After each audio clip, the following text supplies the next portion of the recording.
The Mayo Experience. Mayo Experience. Mayo Experience. Mayo Experience. Experience. Welcome to the Pat Mayo Experience 3M Open Picks Preview. One and done. We got it all here for you. If you out there want to become a member at fantasynational.com, highly suggest you do that. When you see all the stats that we reference, that's where it's from. If you use fantasynational.com/Mayo, you get 20% off. Be part of the team that's winning bucks, Geoff Fienberg. Always. Yeah, the members are doing great. Big things. Congratulations to you. You're also winning bucks. I hit Morikawa. You didn't. And you felt bad about that, it feels like. I did. So then you were like, I'm going to hit John Rahm while Pat sits there and has to cash his Kevin Na T10 and feel like a loser. That's it. That's it. And somehow you got the Kevin Na T10 too. I tailed that part of it on your end. And I don't know, I think you were looking at Rahm, but you went Brooks. Yeah. Dumb and Tiger. Fun times. I was mad at myself for that too. Because I said on the show last week, and it played out exactly how it was going to. It just wasn't all there, and tournament golf is not medalist. It doesn't matter. I would say that he actually played pretty well short outside. putts. Like Friday was like, it looked like he had a back problem on Friday. Missed some short putts, some driving, wayward drives, but I think everything that happened was everything I said what was going to happen last week, and it did. And then I still ended up betting. I'm like, whatever. I'm complaining, buddy. Let's keep the train going. This is a weird one. Yeah, well, between us, the only one that we have not picked correctly in the betting market since return was Rocket Mortgage in that really awful field when Bryson won 6-1. And now we have a field that's basically the same. I did incorrect. Oh, no, we didn't have Burger. We didn't have Burger, but we had right. the nuts because we had Bryson and Zan. And I had Rose. And it all kind of just So we missed two of them. apart. That's my bad. That one, like I said, that one felt like a win because golf was back and Sunday was like out of this world big. So we're doing all right here. Yeah, everything's keep great. It going. I had a bad week though. Although I showed you the bet that I had made on Matthew Fitzpatrick. Oh. And Palm. Okay, so here's what happened. Not everything. Like I didn't want to put it out because I had made it like really early in the morning and then didn't put it out because I took a flyer on like 4 guys very early in the morning who were way back. Na was one of them. Fitzpatrick was one of them. Zhang was one of them. I think it was actually just 3. Those 3. No, Matt Wallace was the other one. I was like, who are guys that could potentially play well in the wind here in bad conditions? So I played it with the each way bet, which means they had to come first or second. Now, first I felt like was out of contention, but the second would have paid 1/4 the odds. So I had Matthew Fitzpatrick to come in second at 150 to 1. How did that ball on 16 with Ryan Palmer not go into the water? Because that goes in the water, I win the bet. And then my week's great. Or if Kevin Na doesn't go bogey, bogey, bogey, and gets the T5 and the T10, winning week. Instead of just the T10, losing week. There were a lot of weird things. Those Sundays make you feel like an idiot for sometimes making any head-to-head tournament bet. Because it all swings insanity. I had to sweat a Finau versus Spieth tournament bet. Like, on what planet? And I know we have Finau jokes, haha. Like, no, things got nuts there. Nuts. No rhyme or reason. The swings that could happen. It was pretty fun. But yeah, 7 documented on the year. There we go. I don't know how many tournaments left. I don't know how that works. There's the short this week, year. next week. This week, next week, PGA Championship. Wyndham. Playoffs is 3. It's so weird. U.S. Open, Masters, then like the swing season. It's like Brooks Koepka's like out of the playoffs. Because the season's so short and the thing. And he's not playing well. He's not playing well, and there's some more questions now about the knee, but it's just weird. A lot of guys are going to be in the rush for the playoffs. How many events have we actually had in the 2020 year? I want to say like 20 or so. Because it starts in the 2020 year. Yeah. Like with us doing the show, Tournament of Champions, Sony, Career Builder, or whatever the fuck that's called now, the American Express, Farmers, Phoenix, Pebble, Genesis, Honda, API, Mexico. So 10 before the break. And we've had, 6 since? Colonial, Heritage, Travelers, Rocket Mortgage. And the 2. So 16. This is the 17th. Boom. Right off the top of my head. There we go. And then we had all the swing season stuff where people like Todd is like 4th in the FedEx. So that was just like a long-winded way of me saying I've won 7 of 16 documented winners events. Yeah. congratulations. So if I didn't people even say it well either. If after people all out that. there want to support the show, they can do that two ways. Smash the like button for the video in the comment section. Give me your winner for the week. Or rate and review the Pat Mayo Experience audio podcast. 5 stars and download anything that you see come up on that feed, whether you give a shit about it or not. You can just delete it after you download it. You got Wi-Fi, who cares? Helps out the show. That's what we're doing here. FantasyNational.com/Mayo. And if you want to play in the Listeners League, the description, Jeff, is in the comment or in the description of this podcast in video. I believe it's almost full. By the time we record the Monday show, it's almost full. It had 5,900 people. I haven't entered yet. Well, you might. It might actually. I can give you a live check-in right now as we're at noon 15 on a Monday. I can tell you where it actually sits at right now. We have just over 6,000 people entered. There's like 600 spots left. So you might want to tune into that First Look show. I like the First Look show. I feel like is really helping me. Whether it's a good show or not, it's probably not, but it really does help me. I would agree because this is kind of like my First Look show. Yeah. And it's always good to sort of have absorbed it and decompressed it, I guess. I don't know. The Sunday sweats are way too intense for me to give it the time of day. Yeah, and then I'm writing columns for Sunday night, Got to get that content out, Jeff. I know what planet you're on. Members of FantasyNational.com and viewers of the show, just like you out there, were winners. A lot of people tailed Jeff on Rahm and won a lot of money in the outright market. Then we got some people on DraftKings who won big too. James turned $152 into $4,000. Wheels 50 turned $9 into $109. It's 10x. That's really good. Jason turned $129 to $1,034. Jordan Grubb won $545. Shane turned $400 into $5,500. That's a nice win. The Sports Enthusiast won $10,172. Wolfie Watch turned $300 into $6,300. Kaz Ashford won lineup in the Millionaire Maker, Jeff. $40,000, won around $45,000 overall, but he wasn't the biggest winner of the week. That would be Brian Balwell. He won $85,000 this weekend. And I want to give a special shout out to Coaster's Corner, who had a parlay of Juventus Sassuolo, both teams to score, parlayed with FC Porto over Sporting, parlayed with UFC fighter Jack Shore at -800 for some reason, Chimenov, UFC fighter, inside the distance, and John Rahm turned $30 into $3,152. The 5-way parlay amongst soccer, UFC, and golf. Had to get those extra 8 points on John Rahm in there. I know. It's a lot of work. It is a lot of work. It's a lot. For 8 points. Anyway, congratulations to everyone who cashed themselves some tickets and won themselves some bucks. You won some bucks? FantasyNational.com/Mayo. Go sign yourself up. Again, heaters, not everyone can win every week, but it seems like people who sort of share the same passion that we do, no one is going long without a winner. Again, a winner falls in the outside of Bryson and Nick Taylor, essentially 20 to 66 to 1. Yeah. They're again an early 80 on Berger. Congratulations.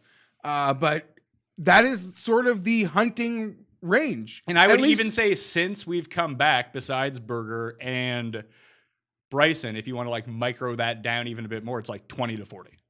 Oh, or 20 to 35. Really. The winners of Memorial were exactly who we thought they would be. You pivoted. I pivoted off Morikawa. I don't know. To Reed. You went Brooks instead of Rahm, but you were in the exact spot where the winner was. You knew what type of player was going to win. It was almost never for debate. As much as Ryan Palmer. Did Palmer? Okay, let's get into the recap because honestly, I don't have much to say about the 3M.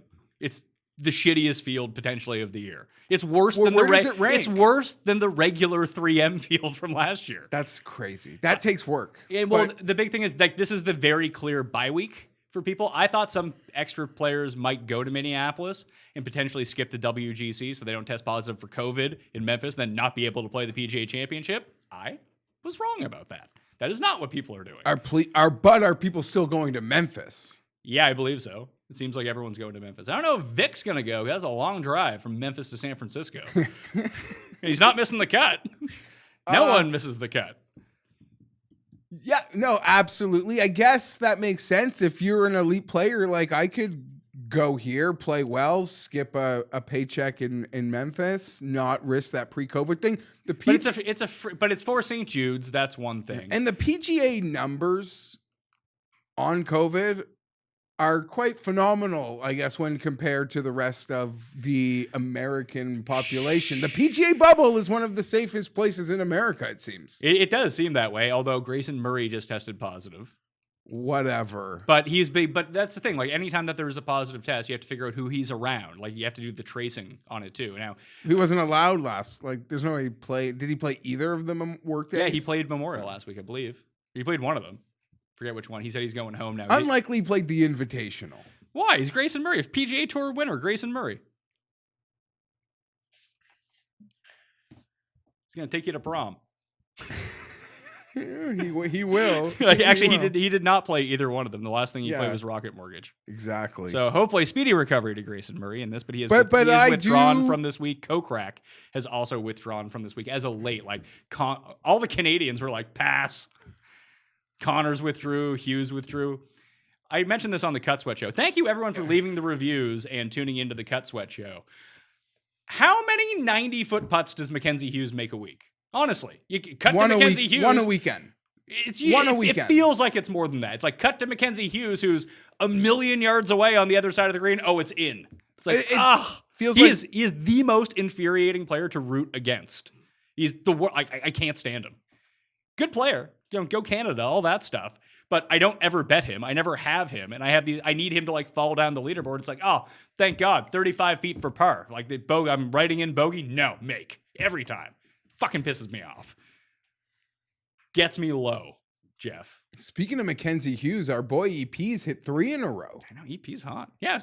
Killing EP it. of The Score. Mackenzie Hughes, sponsored by The Score. And a lot of hits with the Euro and I don't know why I didn't tail the boys on Davis Riley. Paul?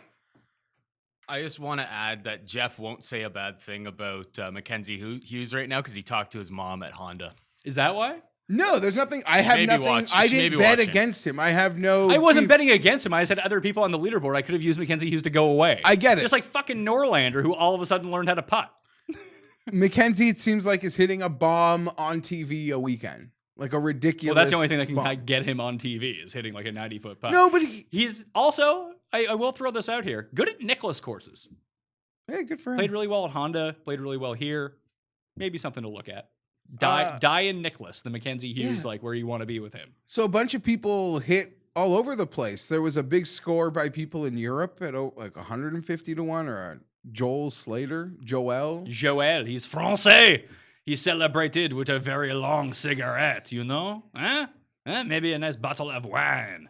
When I looked at that, Dave, I just didn't have that. Could have just didn't have any Corn Ferry monies. All I looked at was like I looked at the board. I was like, oh, Wes Bryant's 28 to 1. I just bet him in a PGA event. I've just been seeing the guys I trust. Josh Perry, like he's also been crushing it. Touted that. Might have hit the Euro one also. I don't know. Sweet. There were a lot of tickets. Good times. And Euro event is back, kind of too. Yeah, we're going to talk about the British Masters at the very, very end of this. I have the odds printed out there. They're in front of you. Look at that. It's a part of your little starter pack today. They're directly in front of you that you can look at. I wouldn't suggest looking at them right now because we're not talking about it right now. I've seen them. They were up early. Jon Rahm. Very happy for Jon Rahm. I love Jon Rahm. And my wife was watching it with me, and she so rarely watches golf with me. And her only comment was like, this guy gets really excited when things go right. And he seems like he gets really mad when things go wrong. I was like, that's why he's the best. Yeah. And he's really good. He's awesome. So in between, that's all part of it. So I want to give my official statement on cheating. I put it out on Twitter last night, but in case people did not see that, and I'll be doing giveaways Millie Maker wise again this Wednesday noon Eastern time on my Twitter page at the PME. It's a 2-hour window. You don't want to miss that if you want a free Millionaire Maker ticket. At least get into the draw for the free Millionaire Maker ticket. Just know if you complain that you didn't win, you're on the list. You're probably never going to win. Don't be the person who there's 20 tickets for like 2,000 people. And people are like, I can't believe I didn't win. Again. Yeah. Lose every week. 2 weeks in a row, I didn't win. Like, all right, well, you might never win. Just throwing that out there. Happens. If you want to penalize someone because you had a like super high frame rate camera directly behind the ball of a shot, that's fine. But I need cameras on everyone then. It's completely unfair. I totally. And if that's the case, then we get cameras on everyone, and that's great news. But like, if like Rahm very clearly, like people were like, oh, he was acting, he knew that. It's like he did not. Wasn't know that. even looking down. Which maybe he should. Maybe that would be a bit more responsible. But it's not like this isn't the first time this was called someone. I think it was Wiley saw it earlier in the round from Rahm On 3, I think. Everyone saw On 3. Bryson do it. Everyone saw Finau do it. But Oh, they weren't penalized. Hold on, but what's the coincidence of who we're seeing doing it? People who were on camera. So unless you're guys good, contending. yeah, only guys who are good can be caught. Apparently, I tweeted essentially the same thing. It's only a penalty if you're contending on Sunday. If it happens any other time during the week, it appears it doesn't matter. It's not a penalty because it doesn't happen. So I am for enforcing the rules if the rules are actually enforced. But if they're not ever enforced, then fuck off with it. Because honestly, that incident happens 100 times around across the entire field. Yeah, I would.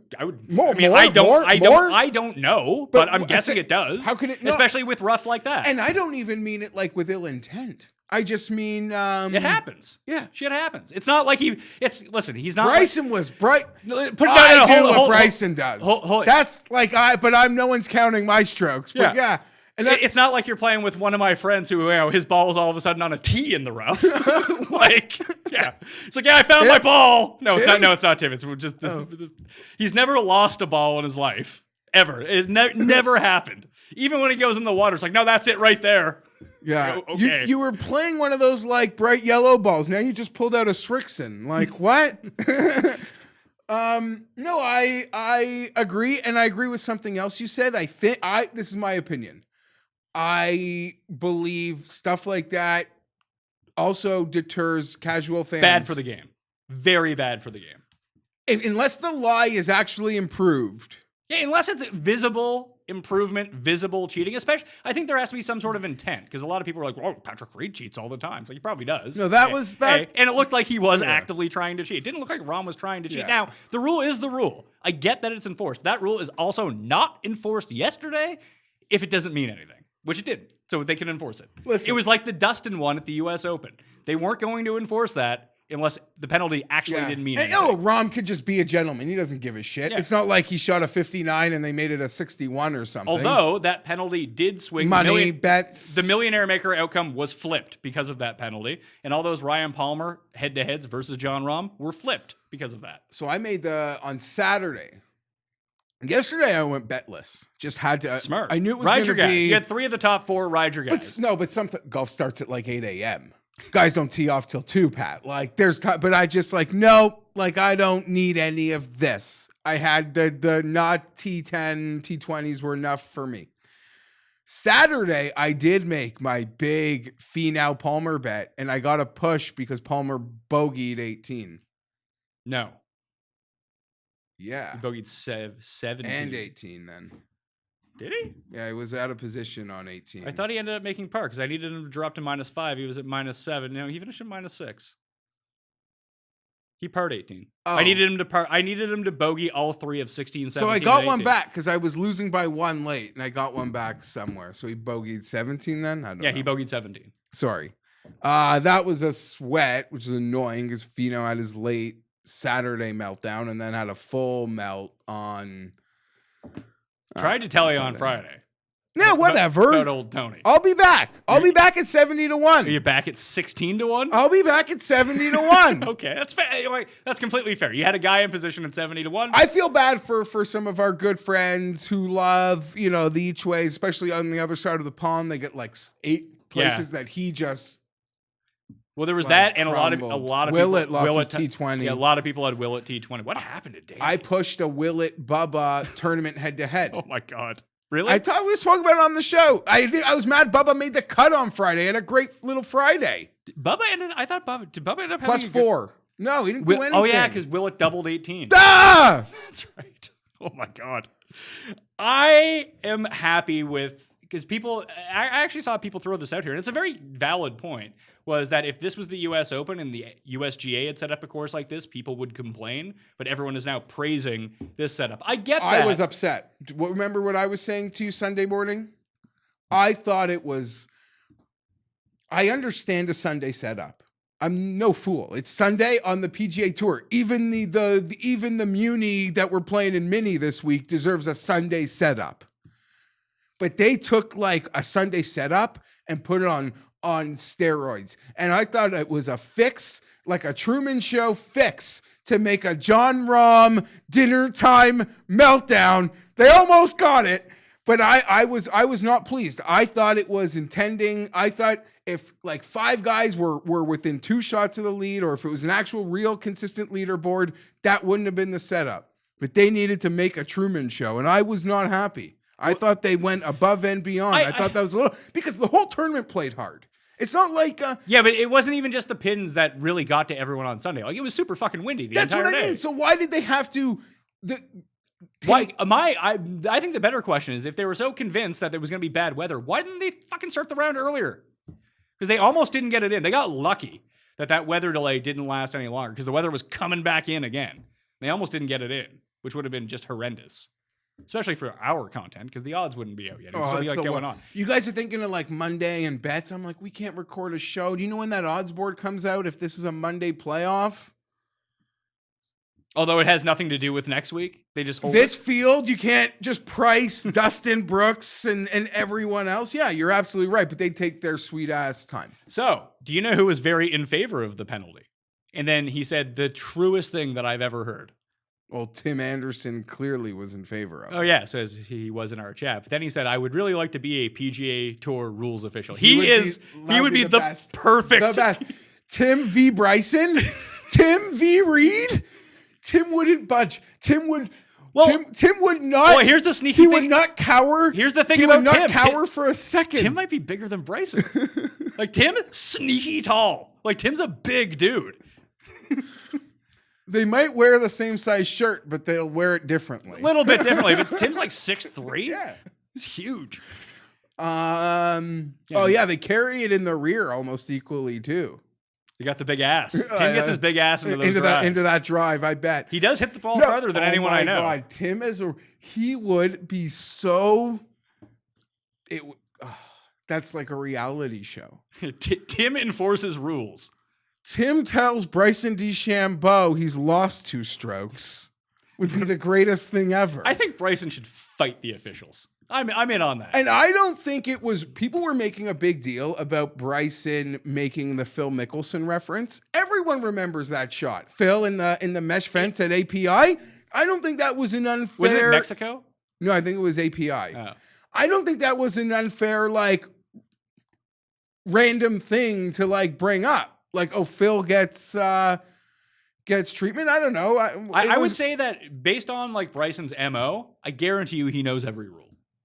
And he knows where he has wiggle room on the rules. And that's why he's bringing this stuff up. Most people don't know what they are. And he was trying to fight for it. Good for him. And because maybe like he thought one hair of the ball was on his side and he was told no. And he asked for the manager and the manager said no. Sir. Tried to go full Karen on them. And that worked. But it still like doesn't even, there is, it's still definitively gapped behind the greatest all time is Reed telling the officials if he's Jordan Spieth, this ends differently. Yeah. Paraphrased. But that's one definitive gap, whatever rule official interaction you want to make till the end of time. Has Bryson, I'm trying to figure out the right way to say this. Can I try to say something before? Sure, go ahead. Let's not kid ourselves, because we've said it many times. Bryson was just trying to copy what Rory, Brooks, Justin, and John Rahm and DJ were doing. Like, Bryson's agenda stemmed from how good the success... Oh, you're talking about his skill set. I thought you meant like his bending of the rule. We're trying to bend rules. My point was going to be different. You just had your own point that was like a non sequitur. I thought it might have been the same. It's around the same thing. My point is that, is he now the second biggest star on tour? Yeah. Rory McIlroy is not a star in America. He's a star because Sure. he's a star because he's so good. Yes, I love him, but he's not a star. He doesn't move any. But Bryson is moving because people hate Bryson. People either love Bryson or they hate Bryson. Like with Rory, no one hates Rory. People like Rory. I don't think but there's that- not like, but like Rahm no is one's another. running to watch Rory. It could be Rory or Jason Day. It wouldn't matter. Like people, like, I would say that's a bit different. no, but I don't think anyone's running home to watch it. At least not that I know. Like it's not. I love Rory. I love golf. I'm not besmirching him. I'm just trying to get in the head of like casual Yeah, golf. but fan. Bryson has tapped into something that is either highly positive, highly negative, whatever it is, but he is getting a reaction. Like since coming out of hiatus, it's been Bryson every single week. Yeah. Even when the week Bryson didn't play, it was still, where's Bryson? Why isn't Bryson here? Like he's suffering from the Poochie So effect. like, Jack, look at Bryson. Yeah, look what he's doing to your holes. I- Where are you gonna put how you redesign your course because of Bryson? I have some broadcasting notes. When the characters are on screen and Bryson isn't there, they should all just be asking, where's Bryson? Listen, it's the TV show we love called Golf, and he's the best character in it. And And things like the 10 help. to my point that Rory doesn't really move like any needle. I mean, well, really only Tiger moves the needle. Like Nike has never done anything with any golfer specifically for them that wasn't Tiger Woods. Ever. I mean, Brooks Koepka, they've just given his own shoe. It's pretty ugly. But no one gets anything. There's no special treatment. Bryson, Get those hats that you yeah, well, they get very nice things. They get quality merch. Quick tech failure. We're back now. Rory, Bryson, marketability with John Rahm also in that mix. People like John Rahm too much. I think that he's not polarizing enough. People get like triggered by his behavior because he has the highs and lows, but not so much that they care, kind of thing. If that makes any sense. Like I don't really because understand. people don't hate John Rahm like they hate Bryson or hate Patrick Reed. Like there's a cachet to that in terms of like making you want to watch. Like if Rahm is in contention, it's not like, oh, I hate John Rahm so much, I hope he loses. Yeah, It's yeah, like yeah. John Rahm, he's a good player. It's like Rory. Rory's a great player. I'm not rooting against Rory. Justin Thomas is very much the same way. Like, what can you really say badly about Justin Thomas? Nothing. He seems like a real good guy. Even like Spieth is petulant, but he doesn't seem like a bad guy. Great guy. But people are projecting Bryson to be a bad guy, which he doesn't seem like he is whatsoever. No, he just is. I don't think he's rude to anybody. He just is. We've been through it. I think well, you debated me on it, but I think he's totally lacks like self-awareness. And I think that he is aware of everything. I think that he's hyper aware of everything. And sometimes, like, I think a lot of it's a marketing ploy, but I think just part of it too is that he's like, fuck it, I'm going to do my own thing. and it's working for him. And he's done his own. When you are Bryson and you feel you're smarter than everybody and you've done things differently, but every step of the way you got the results you're intending and the success from like the straight clubs, winning all the amateurs and being part of doing something only Jack and Tiger had done when he won a couple years ago so quickly. And now being where he is in the pantheon of this great place the game is in, every step he's made, decision he's made as it pertains to his golf career has worked. Yeah, absolutely. So when he sees people loving her, they're like, no, everything he does has worked. He doesn't care about any noise. It works, and it's working for him. And it's not like he's there yet either. No. And like that's why I said like things like him having the 10 and melting down are good for both the PGA, for golf, and Bryson too. Because if he was just like curb stomping everyone every single week, like it would be one thing. But like the fact that he's a volatile player, that's awesome.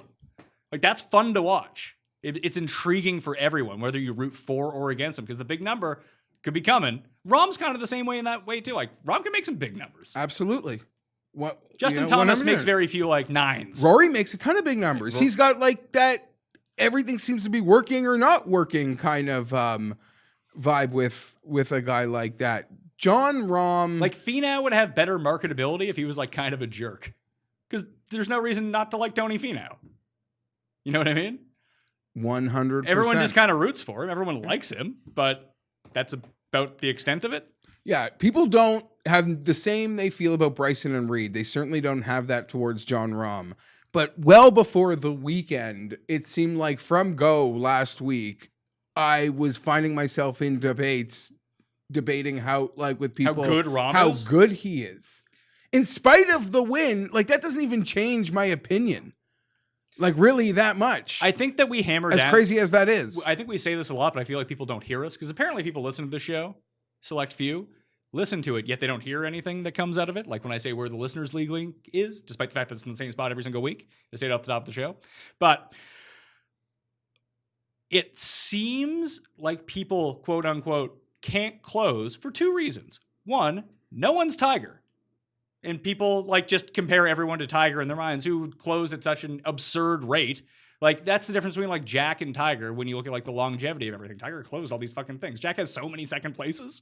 Like, oh, he's a bad Jack Nicklaus, bad closer. Like, what are you talking about? Golf is hard. Yeah. And when you're Rahm or you're Rory or you're these guys, you're in contention like every week. A lot. It's not like, oh, you know who's not a closer? Mackenzie Hughes. It's like, well, he's in contention twice a year and doesn't Ryan win. Palmer. Yeah. Oh, I get it. No, I guess Tony Finau, not a closer, because he is in contention a lot and he never wins. That is true. He has the Puerto Rico win. That's it. But it seems more pronounced for Tony Finau as not a winner because he's constantly near the top of the leaderboard. I'm not going to lie. I love Willett, and if Willett won, I'd have been happier than a pig in shit.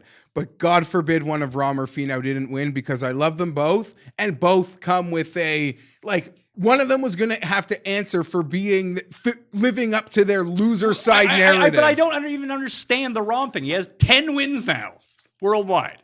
That's his, fourth in the United States? He has 6 overseas? Like, give me a fucking break. He won the European Tour Championship twice.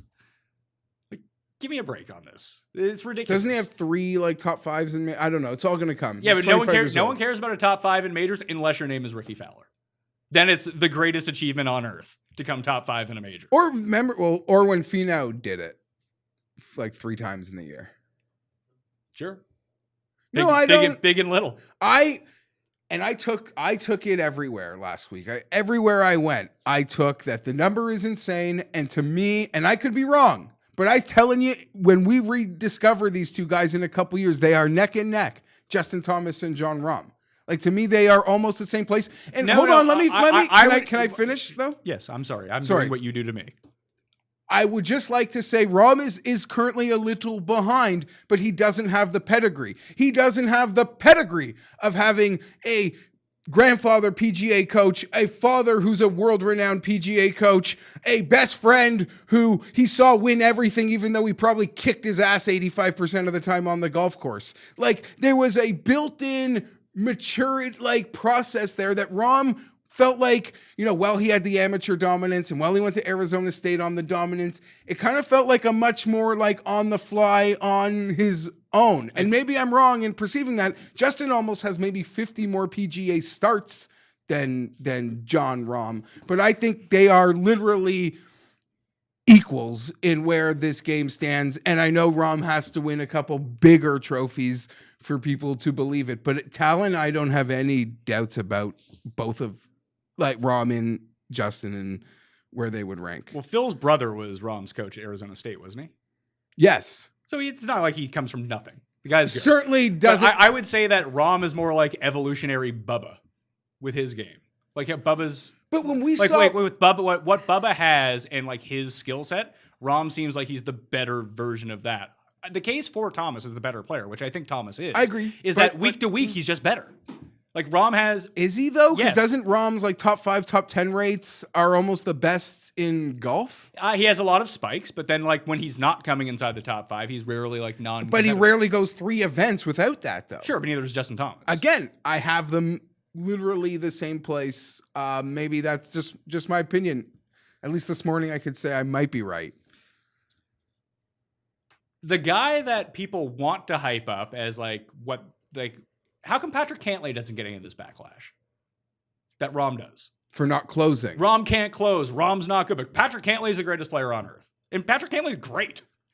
But he won the Memorial. I'm not really sure. Is it an American thing? I don't know. No, because do people not like Rahm because he's Spanish? No, I don't think so. People they have held on to certain beliefs in Rahm. Being as young as he is, to 2 years ago acknowledging and it came out a bit yesterday, but he acknowledged his problem. It's not like you tell Bryson he's got a problem and he might tell you to F off, or Patrick Reed. Like John Rahm openly acknowledges this is something I need to work on, but to what extent? Because I've had it my whole life and it's always made me great. Like that fire and that like reacting. And an unknown thing about Rahm, he actually has one of the better bounce back birdie rates on tour. Like people think it becomes like this. Hatton too, by the way. This like I get smoky mad and it's over. He actually he stuck that shot after the double on that. He took on 12. That ball was in the air. My heart was in my throat. And it might have been the closest to the pin outside of Jason Day, but I can't believe he took it on. Where is this Jason Day coming from? It could just be Memorial. But it was his first ever top 10 at Memorial. But like watching him, it's like he doesn't look any different than he did 3 weeks ago. He's a guy who's like hunched over, holding his back, yet he's just grinding. Like it's kind of impressive. I'm impressed by Jason. I said on the Workday show, Jason Day would have 2 very fancy weeks with no friends and family allowed on the grounds. That's actually a good call. For home course, when all that stuff, there's not, it's your home event and you have a 7:45 tee time and like everyone from high school's there. Wait, like I don't think Jason Day went to high school in Columbus. Okay, sure. All your wife's friend, like this whole they all got out of bed at like 6:30 to come watch me golf today. I get your point. That's on that. really I think annoying. it's a good call, Paul. I have a greasy theory on Jason Day and his back issues. Is he faking it? Like Tucker in There's Something About Mary with like He's So the guy walking around. instead of trying to get the girl, he's trying to get screen time. Because like if anytime he's on screen, he's wincing and he's like he has to like it's almost like he's crawling to try to pick his ball out of the hole. One, why doesn't his caddy grab his ball for him? 2, anytime the camera's on him, he's always wincing. I don't know. Could be His fake caddy news. does the old caddy, the one that's like the life coach, part dad. That was then coach he's ripping forever. it. I like want to be 300 a life yards. coach. I don't know what it requires. It seems like nothing to be a life coach. If you want to be coached in life by me and give me a whole bunch of money for me to tell you, like, don't do drugs, I will do that. Colin Swatton, he does the Australian golf like TV. Apparently he's good. He rips like everybody. Good. It's awesome. I would like if I bet I don't watch Sky Sports as much as I used to. It's probably way better. It's hard to get, but like they're a bit feisty. It's probably way better. Oh, they'll call. Like, you know how Faldo, like that's not that I like Johnny Miller. I thought he was a bit too much because his entire like saltiness was like, well, I'm better than this guy. It's like, okay, I did this. Okay, Johnny, you're fucking 90. But there is a saltiness that like Faldo has that I do like. And I liked having Jack all over the broadcast this week. He is the best TV interview. The way, because he just talks you through the course too. He And does he- play-by-play. yeah, that's the thing. He takes over play-by-play. It's not like talking about a company. Obviously, we know the great work him and his wife do and the charities and the legendary that he is in the Ohio Columbus region. But he literally just jumps in and he's like doing a shift. And he knows everything. And it's amazing. I really enjoyed just the insight too when they were talking about like the drivable, if they move the tee box up the drivable 14th, like, oh, I'm gonna get rid of that hill on the left.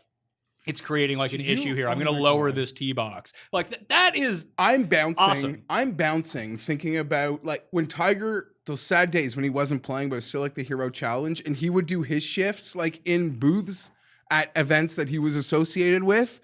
It was like the same. They literally morph into play-by-play. Like they know every putt. Cannot wait for. No, sorry. Tiger not playing anymore will be horrible. Tiger's never going to be a play-by-play guy. No, not a play-by-play. But at the Genesis, he's gonna like do what Jack does. He needs his own tournament though, with his own. Isn't that his? The TGR fan Riviera's his now. That's why everyone goes. That's why the field. Yeah, got no. even stronger. I understand that it's his tournament. It's not his course. Like Oh, Muirfield is sorry. Jack's course. Yes, I agree with that. And you get Jack at PGA National. That's his. Well, he did like designed the Arnold design Bay Hill, or just lives there? I believe he I designed. don't know. Yeah, it's like a co-designer. I think so. I guess so. You're right. Tiger will. But Riviera is like a historic course. You're right, it's not- that Tiger has like never played well at either, which is weird. Sure, but I'm just saying he'd be in whatever Tiger's event officially It should be becomes. Farmers. Get him at Torrey Pines. Whatever He's won there 28 whatever times. it officially becomes, like his booth sessions will be must-see TV as he's talking about Colin Morikawa versus Doug Gim. The Gim Reaper. He's in the field this week. I have a little star next to the Gim Reaper's name. Last two things.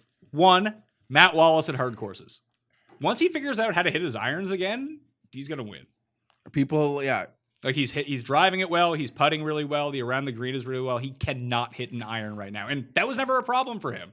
Then he switched the clubs. Does he remind you of like a Graham McDowell? He reminds me like of Willett. Kind or of, Hatton. Like they're that like I mean this that's people very, are gonna like get mad at this because if it was like a match play, the Bulldogs. Yeah. Well they're just The Bulldogs. The British guys that you look at and just be like, they don't seem like they have the most skill in the world. No, but they're crafty. They're real they're like 26 but have like veteran prowess. I think every single golf fan in their own personal chat with like friends pretty much said like when the weather's really bad, like Willett and he's the Wallace. worst No, guy. but it's like Willett and Wallace could be really Fitz. feisty And today. Fitz. Like these, like oh, someone's gonna be feisty. It's those guys. Last thing before we get on to the 3M. Tiger. No. We did Tiger. We did that at the very top. Phil and his coffee cup. Hero. Like He is. I know we did it. It happened at the U.S. Open when he hit the ball going down the hill. When I completely flipped on Phil from hating Phil to loving Phil. But he has really embraced. He is exactly what I want my veteran golfer to be.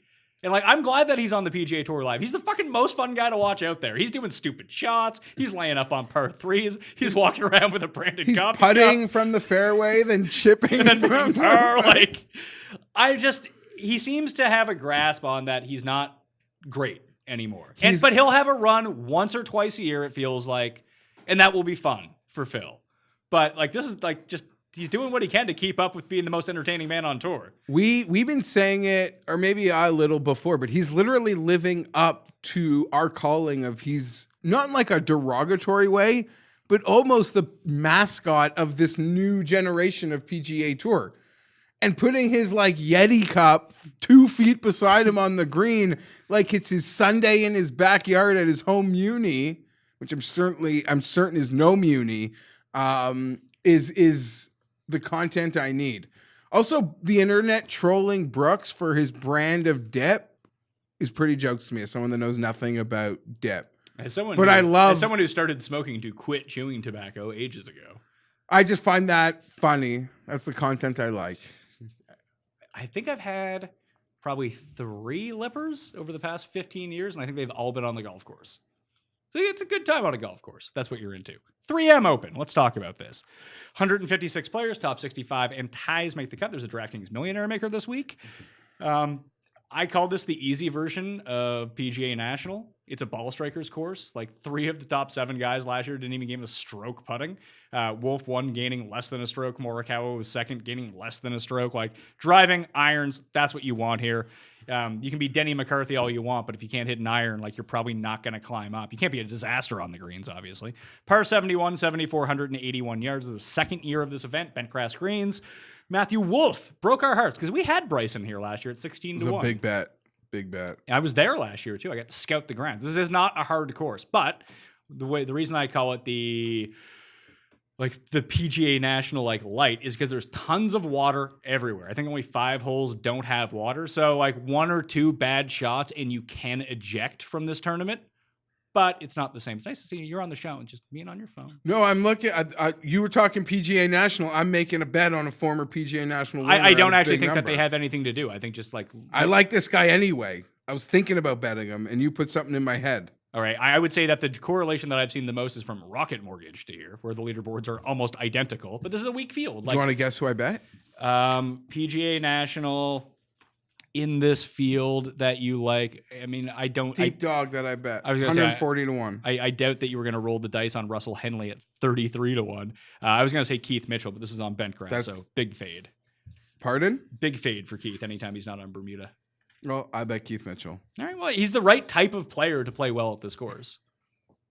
I think he made the cut last week too. 140 to 1. His profile, yeah, I guess he's grass is key for this guy, but I don't his know. profile is this place. Yeah, Vomit. He doesn't hit his irons all that well.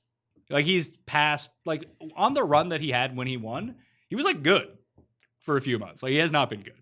He's been real bad. Yeah, but, maybe he Sightings have been very rare. I might put him in the first round leader bucket. How about that? This is not going to be a super high investment week for me because this board is horrendous. There's 4 faves. We got DJ coming off being 16 over par. He's the favorite. He is 10-1. Brooks is 12-1. Apparently, he still has a knee injury, is what was revealed. Okay. Let me finish. the odds, please. Tony Finau, 14-1. Tommy Fleetwood, first time we've seen him since the break. He is 16-1. Fired a 64 at Shinnecock Hills over the weekend. Posted on his Instagram. So he's playing here. He's playing next week. Then he's playing the PGA Championship. He seems to be in form. Like, he's the best value of all these odds. But there's only two other guys below 30. It's Casey at 25 and it's Wolf at 28. I bet Casey at 25. He had one bad hole at Memorial. That's it. He actually played really well. And this is a perfect course for Paul Casey. Ball striking, can't putt, no need to chip. Let's go. I posted a bet on the internet this morning, but I made another one, and it was on Paul Casey.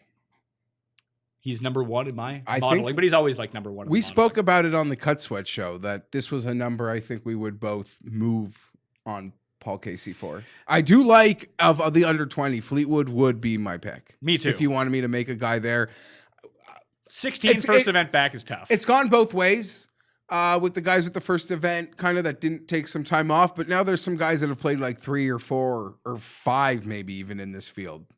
So like when Hatton showed up for the second event, he had only missed one event. Where's Hatton this week? This would be a perfect Hatton course too. I'm not really sure. As for the Bryce Brooks thing, I didn't mean to try to interrupt you, but I did try to interrupt you. You mentioned the injury. I don't know that he is injured again. What he has, I think, made public is he had an MRI after his surgery, and there was a little, like, it was clean, but it wasn't perfect, and they were kind of told, like, it'll get better, it'll be fine. And they just did a brand new MRI, and the knee looks the same. Okay, so it's not better. So it's the same as it was. It's the same as it was. He's not necessarily still hurt, but like I guess a couple things that they thought would clean the self up have not gone away. I don't really know what that means. Why would he be playing if he's hurt? Yeah, that seems strange. He's not playing here if he's hurt 2 weeks before a major. He's a 2-time PGA champion. Yeah. Championship champion. I don't hate DJ at 10. I won't bet DJ at 10-1, but seems nice. If you had to bet him at 16 at Memorial versus that field, I'd rather bet him at 10 this here. feels like incredible value. You could make a case. I agree. And no one's going to bet it because he's coming off. Like, you might. I don't think the books will do it to themselves to get the drift down to like 12. Maybe he gets down to 12. I don't know. I don't know if I have any interest in betting anyone that highly on the board, but DraftKings wise, and I'll get to this with Raza tomorrow, like 11.5 seems super expensive, but who is DJ? Is he the guy that won Travelers or the guy who was 16 over at Memorial? I'd say he's probably closer to the guy at Travelers. I think he's close. At this course? At this course, he can just kind of let it wheel and deal. I could see Finau winning this too. It would be quite a bounce back. I thought about and there are 0 people on earth who are betting Tony Finau. Well, then in that case, I'm going to shut up and maybe there'll be a drift because there was a number I told myself I would do it. 20? Yeah. I won't get there, but I told myself if they toss a 20, they'll have my money. I'm not betting Tony Finau at 20-1. It's just not happening. And I'm not saying that he cannot win. I'm just saying that odds show that that's probably not a great wager. This was actually just the second most heartbreaking moment for Tony this year because he had his heart ripped up by Webb Simpson in Phoenix.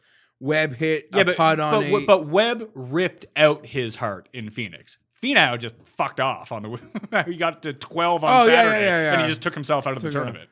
Like, he didn't lose in Phoenix. Webb won in Phoenix. I agree. I also, whatever. His incident on 17 on Saturday was just horrible luck, but it is what it is. I'll tell you something about Tony Finau, Pat. Friday, Saturday, and Sunday, he went in the water on 14. He bounced back pretty well, but then he kept making big numbers. Like, he would go, I think he birdied 10, doubled 11, birdied 12 and 13.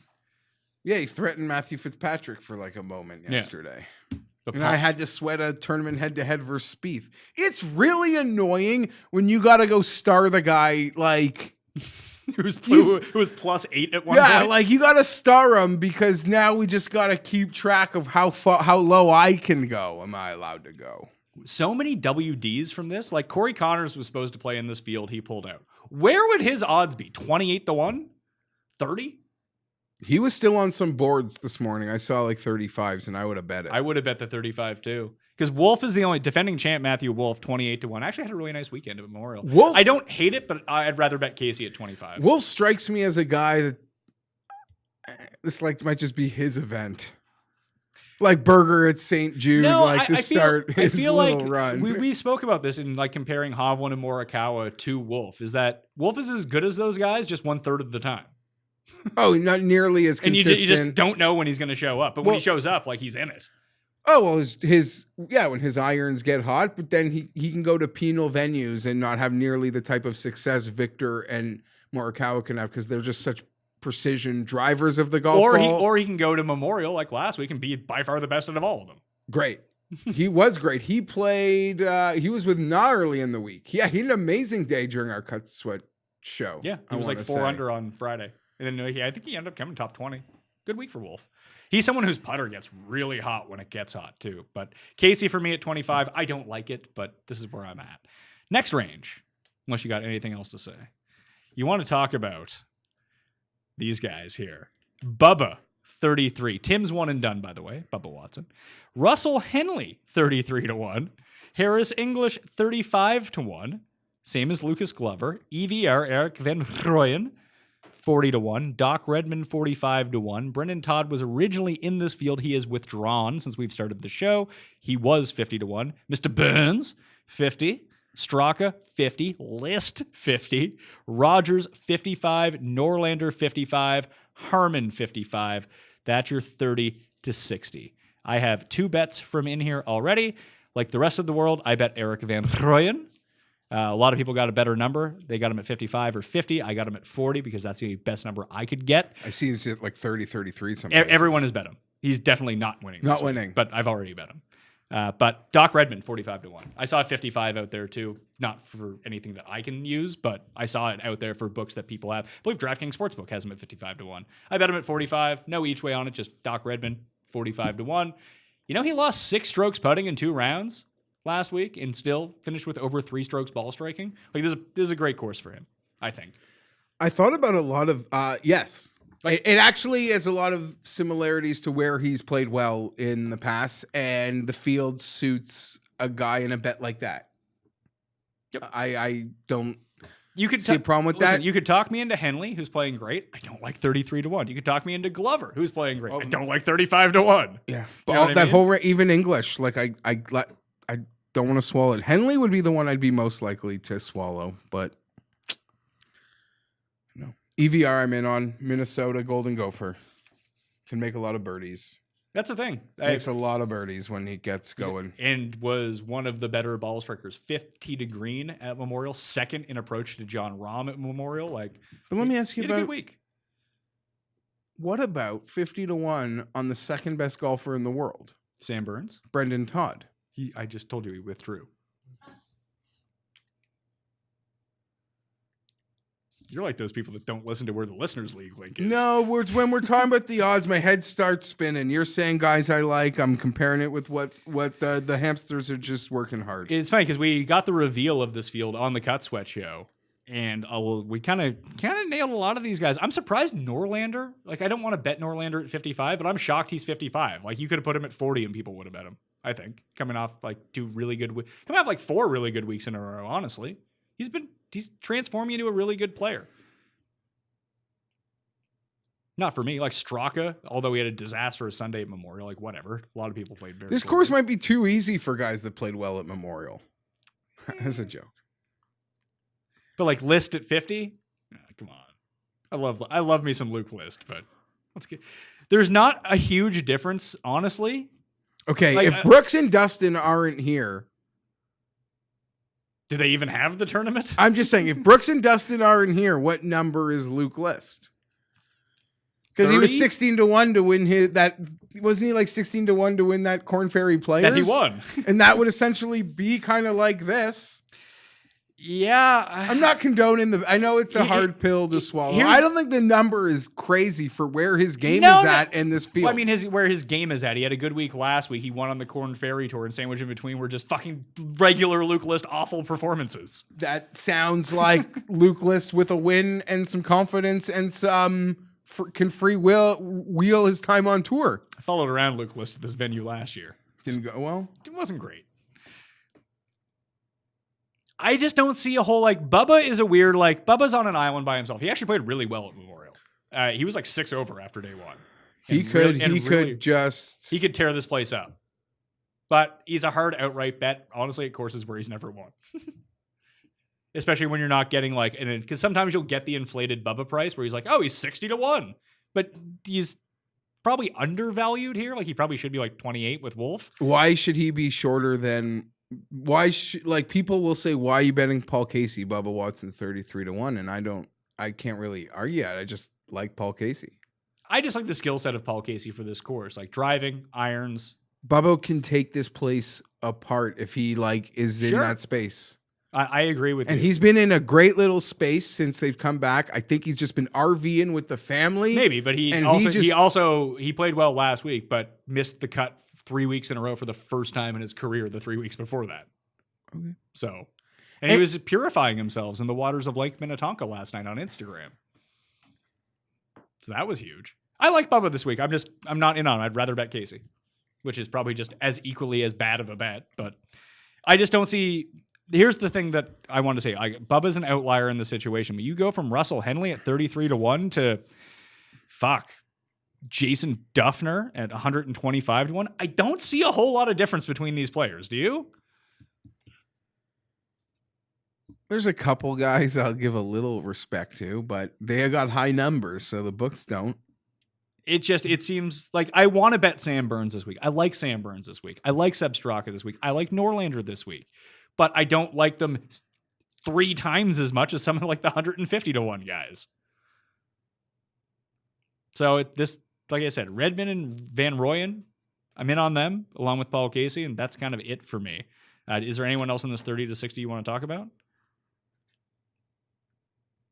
Certainly not, but that 60-100, there's a couple enticing options. All right, well, let's get to 60-100. My only wager is Bernd Wiesberger, 90-1.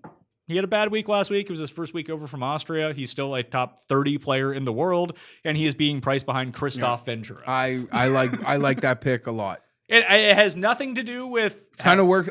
He's a good player. I think this is a good course for him, but he's a good player. Yeah. Sad thing is, I bet EVR at 40. I don't think EVR has much bigger chance. Sorry, I got the good EVR number, 55. But I don't think there's a drastic difference in his opportunity to win over Burn. Burn is probably better. Much like EVR, you can turn around. You could be in a meeting for a few hours and Burn just birdied 7 of 10 holes. And he got the rust out. Him and Schwab both got it knocked off. No, I like Burn. Even there's a. So here are the guys that I have. I bet Burn. I bet him at 90-1. He's down to 80 now. I think he's still 90 on DraftKings Sportsbook though. He opened at 125 on DraftKings Sportsbook. That got knocked down immediately. It just seemed like an awful lot of disrespect. So here are the guys that I have like little notes next to. Ryan Moore, 60-1. Continues to strike his irons well. This is a course where you can get away with not putting great, and around the green, like didn't even factor in at all last year. And Ryan Moore can't chip, so no, for me, he's like almost like the Hadwin from last year, where he's the non-bomber, but he gains off the tee, which you want to be doing here. So I like him, kind of. Siwoo is 70-1. Play Siwoo every week in DraftKings Sunday Showdown. He's going to trade birdies for bogeys and score a bunch of DraftKings points. The only other one I had highlighted, like I have Werenski, Homa, and Hoffman all highlighted, but I'm probably not going to bet them. Sam Ryder at 90. He's been striking the ball really well, just can't make putts, but kind of like him here at 90-1. Oh, you're checking your Twitter, I see. No. Then what were you doing? Someone mentioned a number, and I was just confirming it versus the number I had from an earlier conversation that someone made a bet on. Okay. Very much in the marketplace right now. Like, I'd use a stock trading portfolio joke, but I don't want to give anyone preference. I was just looking if I could see a better Redmond number for a moment. There's a better Redmond number out there. That's just what I was looking for. I just got a 49. You got a 49? Yeah, DK has him at 55. But we don't have access to DraftKings Sportsbook where we are located, so that's tough for us. But yeah, those are kind of the guys I was looking at. Burned is the only bet for me. Like I said, I'm going to try to keep it light. Charlie Hoffman, any love? You just don't listen to me, do you? When I told you the 3 guys that I'm eyeing, Ryan Moore, I went through them. Sam, Sam Ryder. And I guess it was Charlie Hoffman. No, I gave you the 3 of them back to back. Hoffman, Werenski, and Homa. All are very intriguing, and I said I'm not going to bet them. And you don't like Christoph Ventura. Sure. I think he's sneaky too, sort of like Burns. Oh, yeah, he's super fucking sneaky. He's a guy who can barely make a cut. He's 70-1. He played well on the Corn Ferry Tour. Now he's going to win this event? He might. It's Corn Ferry. We talked about Troy Merritt on the Cut Sweat show. Yeah, I'm not going to bet Troy Merritt 80-1. Like, why does Christoph Ventura have better odds than Dylan Fratelli? Why does Christoph Ventura have better odds than Bernd Wiesberger, Jeff? He's been playing really well on the Corn Ferry Tour. Okay. How many wins does he have? So is Luke List. How many wins does Ace Ventura have? Well, why don't we win a low? Do you think why don't you win a low Norwegian bet against Hovland before you're going to win a tournament?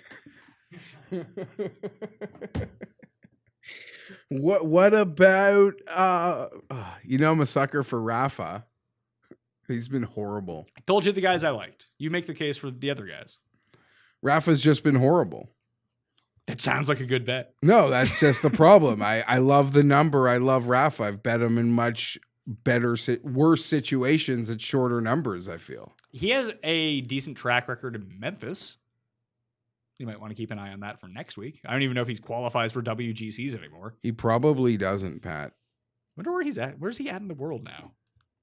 He's got to still be top 50. Like, he was good for like 2 Homa straight seems years. pretty popular. You were talking about your sneaky Tom Lewis, but I guess they didn't give the number we were looking for.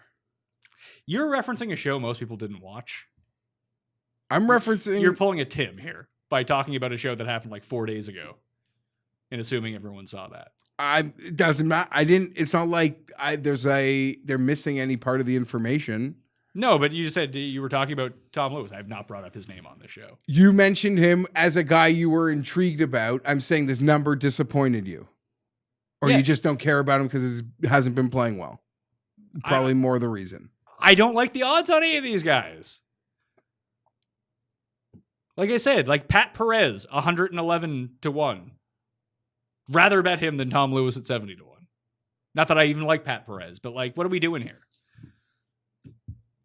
Not betting Wyndham Clark. You're not all in on Wyndham Clark? I'm saying that's what we're doing here. This feels it's Corn Ferry, But with real PGA players. Like, that's why I think that people like Bernd and Ryan Moore, like, they're real players. Based on that assessment, you probably have quite a few over 100-1 picks. I actually haven't bet any of them. I have stars next to a lot of guys' name, and Because there are a lot of players. Like, when you're calling Ryan Moore like real players, I see some comparables. You mean Ryan Moore, who came like third in the FedEx Cup like 2 years ago? He got roasted by Rory. But I'm saying there are a lot of current comparables over 100-1. That was my entire point about this range. And I thought you might have fired some bullets, but No. I guess you're still processing. Here are the guys. Can I guess a couple? Sure. 100% Zhang. Oh, yeah. Like, that's easy. Why, That's like your name, getting points for like putting your name on the SAT, right? Yeah, I think I'm going to fade Luke List and Si Woo this week at their like deflated odds and just become a member of the Zhang gang. Kokrak? Kokrak withdrew. Told you that. Schwartzel. I did find very intriguing.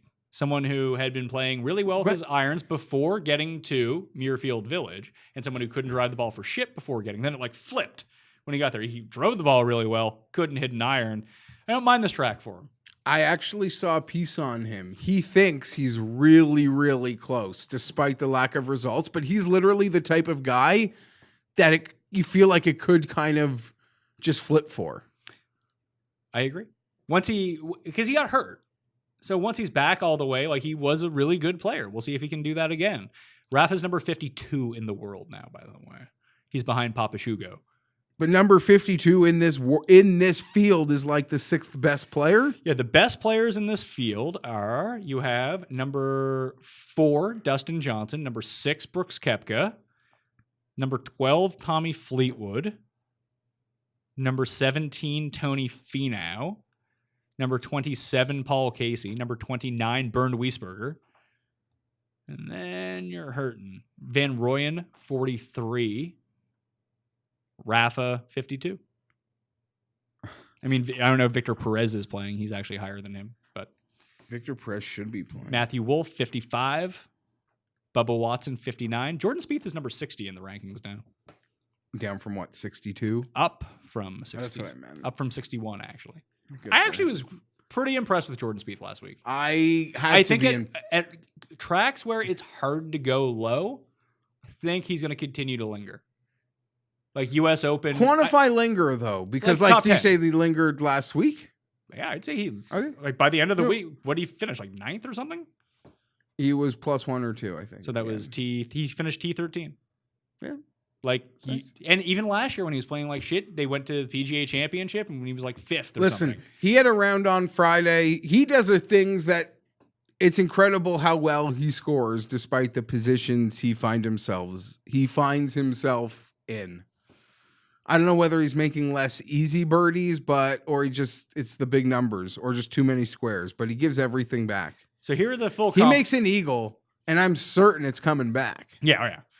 But then he'll double, and you're like, oh, he's probably going to birdie the next 2 holes somehow. And he birdied 16, 17 yesterday. Part of me almost wanted him to birdie 18. Just as like someone birdieing 16, 17, 18 in those conditions is insane. He might have actually bogeyed it, probably parted. It doesn't really matter. But I was tracking it because, as I've mentioned 3 times now, I had to sweat him. So Stanley, Seifert, Charles, Duffner, Hadley, Sung Yul No, and then like Doug Gim, the Gim Reaper, 350 to 1. Cameron Percy, the guy who's just hot with his irons always, 350 to 1. But you can find some ball strikers from down here. I think that's ridiculous to find. I haven't bet any of them, but maybe they're top 20s or first round leaders or just complete passes to begin with. But like I said, I don't see a whole lot of difference between Tom Lewis and Chesson Hadley. Do you? Not at all. I'm actually surprised Lewis came in that low. Yeah, I don't know. But I guess I didn't mind the Ventura number, and you're like, think that's like laughable. Listen, he can win, but 70 to 1 Ventura versus, like I said, 125 Duffner. I don't think that either are going to win. Can I? But like, I don't understand who, especially if you're drawing people. And is this just like he's been hot on the Korn Ferry Tour? We know that we're going to get bets on him regardless of what we put him at. Like if we put Christoph Ventura at 200, he's going to draw exactly the same amount of action as he will at 80 from the people who want to bet him. Okay. Maybe that, I don't know. I'm trying to come up with a logic for it. Matthew Neesmith could be sneaky. He's been bad the past 2 weeks, but tough course. Who knows? This is just the type of place he could get up to his old Korn Ferry self. Good. And like resort course low. Since the restart, your best players and birdies are better gained in this field. So gaining on the field. Finau, Glover, Wolf, Gordon, Brooks, Dustin, Hadley, Burns, Peter Uihlein. I'd love to bet Glover, but I can't do 35 to 1. it. It's Yeah, a I can't tough do it. pill to He doesn't swallow. win. As you said, even talking about him last week about the number preterm, it's like, okay, Lucas Glover, great player. Great You'll DraftKings play. You'll probably even see him on TV a bunch in the weekend because he's playing like well, but win? Even against this field, like win? And I don't feel that way like with, certainly not with Bernd Wiesberger, but a lot of other guys, like even a Charlie Hoffman, like, yeah, win. I don't know. I don't hate him. There's someone else back here, Pat. Hold on. Seamus Power. You know, I always like to ask you about him. Yeah, Seamus Power and Associates. I'm shocked you actually didn't bring up Bo Hostler. He's in this field. I mean, he sucks. Power was all driving and putting last time around. How- If he does that again, he will contend. But like his irons were pitiful in Detroit, and he still came like 12th. 1 year ago to this day, Andrew Putnam would have been like 35 to 1. How bad has he gotten? I feel like because he's 225. I was kind of surprised to see his name next to that number because he's probably not getting invited back to Memphis, although he's had. So since he came 10th at the Amex earlier this year, since miscut, 58th at Workday. He's turning into the other Putnam. And he's gained strokes putting in all of those events but one. And not just a little, like 3 strokes putting, 5 strokes putting. This is over 2 rounds, and he still can't make the cut. That's rough. He's turning into the other Putnam. Any of these, I don't know, Malnati, Harrington. Do you actually have any interest in these guys, or are you saying names No, now? but if maybe you have interest. Here's the thing about me. These bombs, like outside of major futures, that like, I know this guy come the date is going to be not this number. This is a great number. I don't see bombs. I don't feel bombs. I use your bombs, people who like hit bombs. I'll go to, and then I'll pick a couple of them for myself. To me, I always see guys at 101, like, no fucking way. Like they're dead meat. Honest to God, I don't give a shit. I don't want to waste a cent. If that is your philosophy, you're a plus EV better. No, I understand that. But if You are. Like, that's a smart idea to never bet these But guys. there are situations where like people who I have noticed are good at finding those guys, and like a couple of them are like the same guy. I'm willing to say I can do that, but it's not like from here. Like when you hit Landry at 175. I'm just plagiarizing the test, bro. Sometimes I actually thought about this the other day of why I've been so successful. My most successful sport on DraftKings is UFC. My most successful sport gambling is UFC. You know nothing about it. I know nothing about it. You don't read the articles like football all week. Like the only thing I know about UFC is I know 2 or 3 people who are super sharp at it, and I listen to them. And when I listen to them, sometimes I can do even better than them from time to time because I can parse out their biases when they're talking about it. And I can't do that in golf. I can't do that in football because I feel like I'm in too deep. But where I have no attachment, like Paul is cleaning up on our golf winners right now. He's doing better than both of us. I would 100% say it's not like to copy one card or the other card. It's like take the people's cards that you like, take all those like however many names are on them, and then from those names make your own card based on what you know of the guys who are giving you the picks. Yeah, or what did they talk about? Oh, I liked what they said there. Oh, they didn't bet that guy. Well, I'm going to bet that guy instead. Like it's people should be making their own picks for one thing, but trying to disseminate information from a lot of different sources is a real skill to have. And it's really tough to do, but it's probably the best way to go about it. Grio, 100-1. I mean, I believe in him, but he sucks. Can't chip or putt. No, I thought for sure this guy would not be where we are like 4 years when we were in an old booth. Like I thought for sure there's no way. I can't believe you made it the entire show without asking me if Alex Noren's going to win or not. Are you off? Is this course too easy? That is sort of my thinking with a guy like Alex. See, that's why I like Burned. That's why I like EVR. Like not scared to win at minus 26. That is the sort of European party course he wins at. Yeah. The type of course where someone literally goes in fuego on the back because it's set up for a handful of guys to literally get scorching. All right, we spent way too much time talking about this tournament. Quick picks. No. Continue. I wanted to do something. It could be too long, though. Continue. What is it? Do you have any interest in just... We don't have to like really break it down. I want you to see how crazy the top of the PGA board is right now. Because it's kind of like... What tournament was a couple of weeks ago? We were just disgusted at like, how are they making this board? I've never seen so many guys just in the low teens now. I believe that's when DJ won, wasn't it? I don't know. Or it could have been the first Memorial event from 2 weeks ago. You know, in the future, just throwing this out here, when you have questions like this for me, you can bring the information and just like read it to me. Well, I don't have... You're on your phone half the fucking time. You could have just pulled it up. The phone is very set up to like 4 different books right now, okay? The odds for the PGA Championship right now are Rory 10, Bryson 11, Rahm 11, JT 12, Dustin 18, Cantlay 20, Brooks 22, Tiger 25, Webb 28, Morikawa, Hatton both 30, Fleetwood, Rose, Scott, Xander, Reed, 33.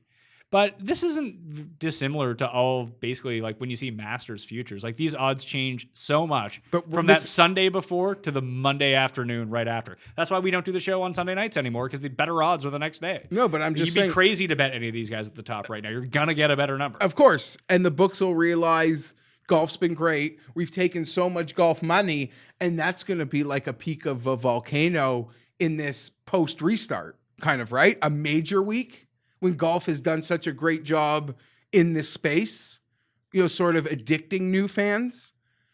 And the books are like, when you read these books, the tweets from sports books, Pat, putting out like, this is our biggest handle ever on golf.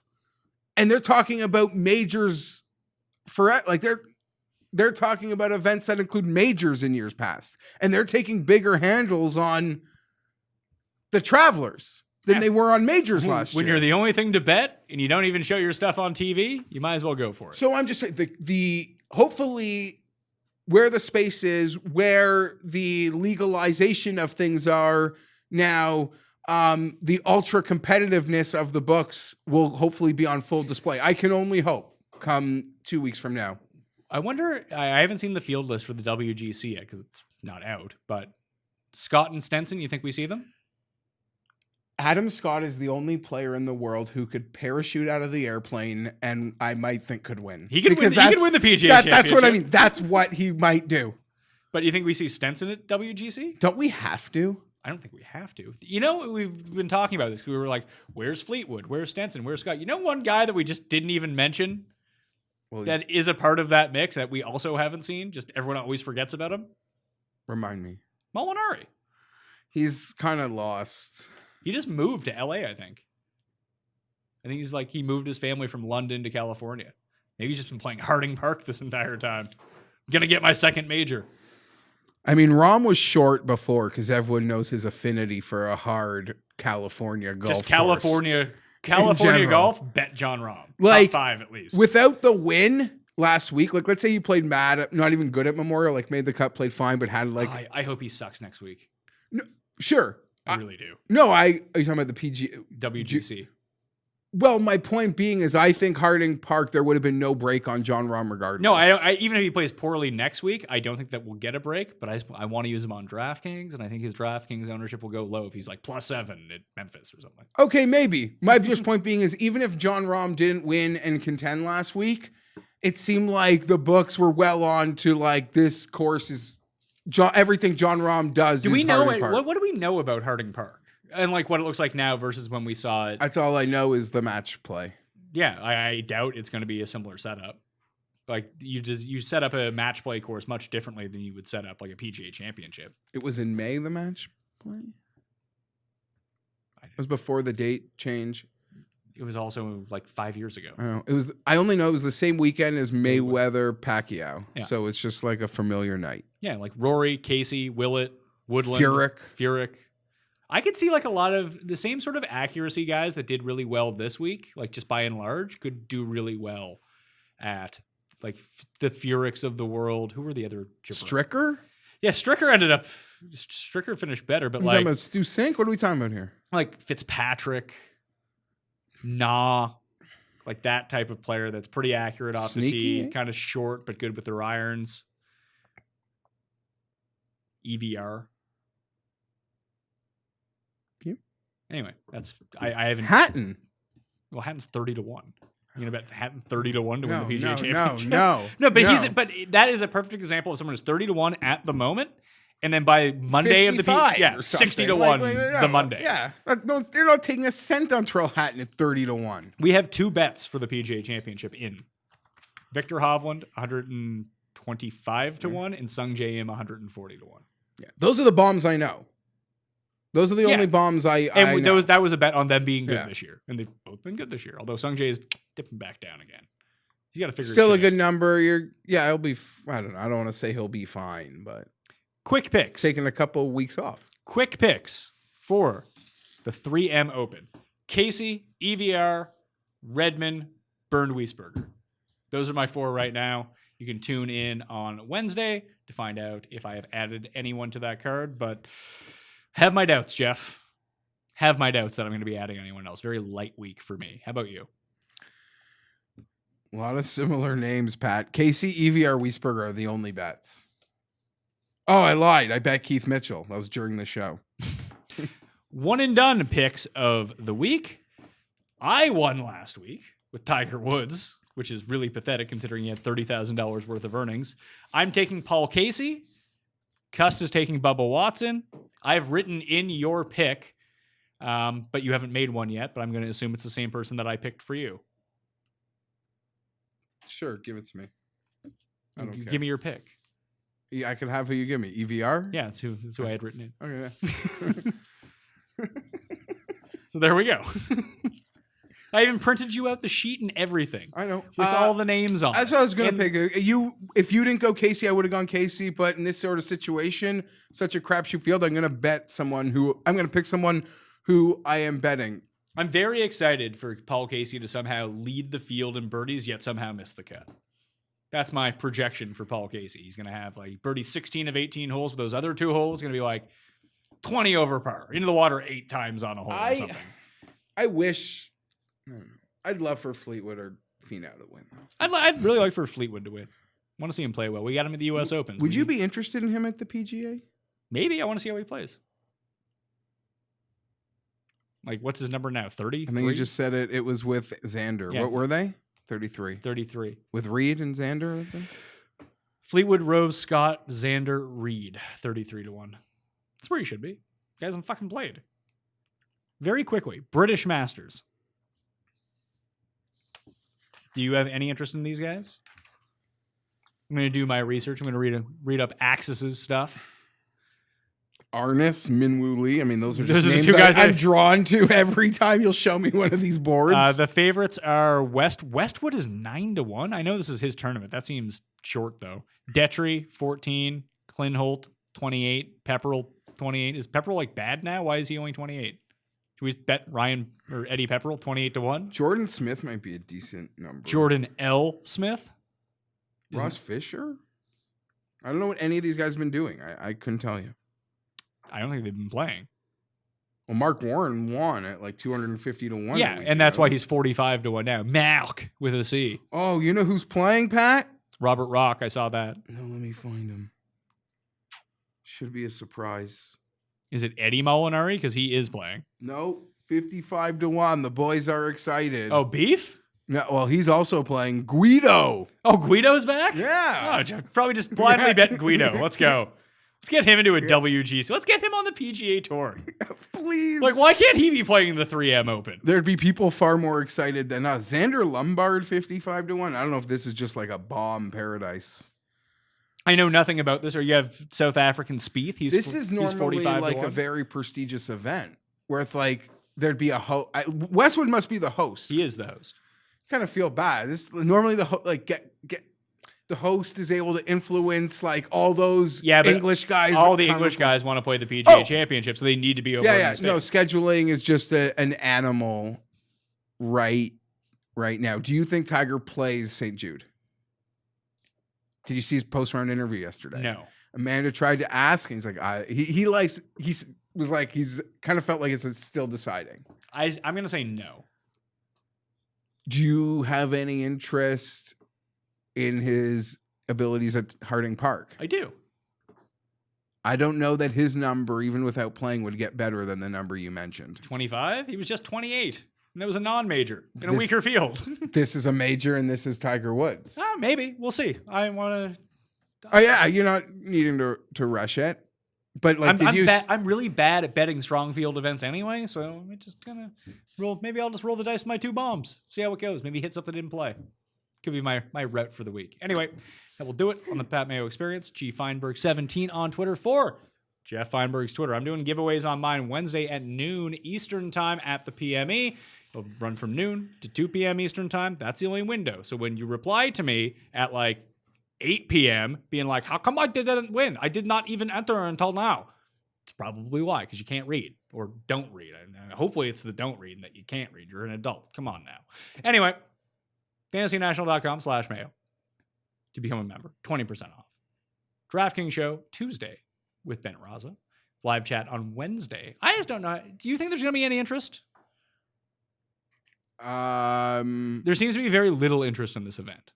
But people seem... No, just in general, like, it's going to be... I would expect this to be a numbers down week across the board for people entering tournaments, money bet, content clicks, anything like that. Just... It's also a calm before a storm with a WGC and a major. Yes. Some people like to overbet those. Might be me.